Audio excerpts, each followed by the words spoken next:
വലിയ മുസീബത്താണ്. നമ്മുടെ മൊബൈൽ ഫോണുകളും സോഷ്യൽ മീഡിയയൊക്കെ വലിയ മുസീബത്ത്. നമുക്ക് നമ്മളെ കൺട്രോൾ ചെയ്യാൻ പറ്റുന്നില്ല, മക്കൾക്ക് മക്കളെ കൺട്രോൾ ചെയ്യാൻ പറ്റുന്നില്ല, അവർക്ക് ഹോംവർക്ക് ഇന്ത്യക്കാൻ പറ്റുന്നില്ല. അത് ചോദിക്കുക, എന്തിനാ സ്കൂളിൽ പോകുന്നത്? യൂട്യൂബ് തീർന്നെങ്കിൽ പിന്നെ പോയേക്കും, ഇത് തീരുമോ? അവർ ചോദിക്കുന്നത് എന്തിന് പഠിക്കണം? വലിയവർക്കും ചെറിയവർക്കും ഒന്നിനും സമയമില്ല. ഇത് നമുക്ക് വന്ന പരീക്ഷണമല്ലേ മുഅ്മിനെ?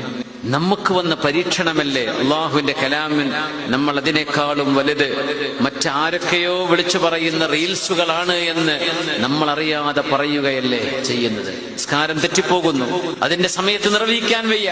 ഖുർആൻ എപ്പോഴെങ്കിലും ഓതിയിരുന്നത് പോലും ഓതാൻ സമയം കിട്ടാതെയായി. ഇതൊക്കെ വലിയ പരീക്ഷണമാണ്.